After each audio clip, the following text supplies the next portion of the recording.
ที่เฝ้ายืนสู่เหล่าร้ายได้รับจดหมายน้องโชคชายเข้าส่งถึงอยู่กลางทุ่งนาเป็นเวลาทุ่มครึ่งเสียงปืนบังเบิงไม่คำนึงเลยเชียวจอมอเลือดทองเขียนใส่ซองสดสีฟ้าพี่คืนอุราเลือดข้าวปลาไม่เลี้ยวหายเหนื่อยหายเพลียอ่านเสียสิกว่าเที่ยวนั่งยิ้มคนเดียวใจเลี้ยวถึงท้องเสียงปืนลั่นปังตื่นดวงคำคว้าM16โลดเข้ารถเตรียมต่อสู้กำลังของน้อยพร้อมสายสอยใจชื่นชูดีร้ายขอสู้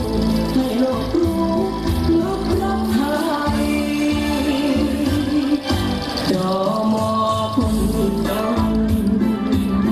ต่อหน้ามนอยู่แนวทางได้รับหรือยังเจ้านายฉันจำได้ไหมนั่งตอบจอมอแล้วก็ไม่ได้หูตาไม่ไหวหายใจ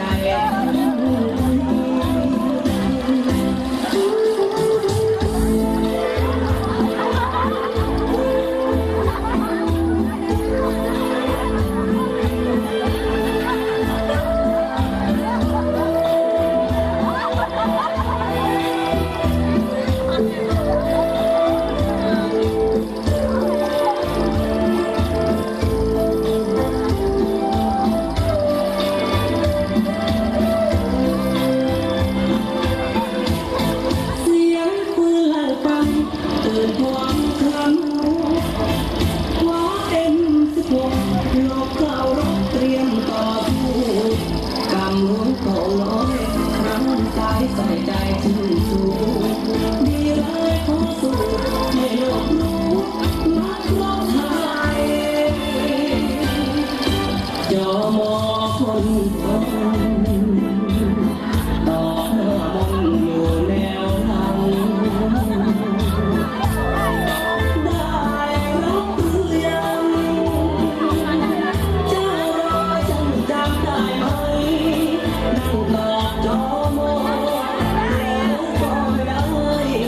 หูตาไม่ไหวหยุดหายใจทันที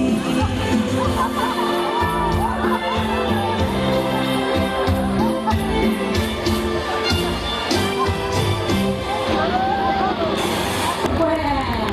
น่ารักทีเดียวค่ะ รู้สึกจะมีระลอก2อยู่นะ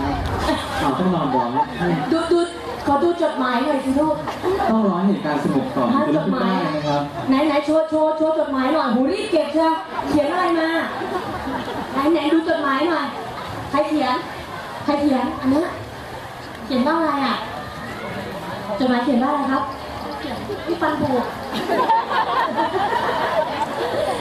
โอ้จดหมายเขาวาดนี่นางฟ้าของเขาน่ารักอ่ะวาดใครอ่ะไม่รู้อ้าว คุณปูครับสำหรับจดหมายฝั่งนี้จะเป็นจดหมายคุณแม่เขียนให้นะครับคุณแม่เขียนมานะครับน่าจะเป็น แม่ว่า เขียนว่า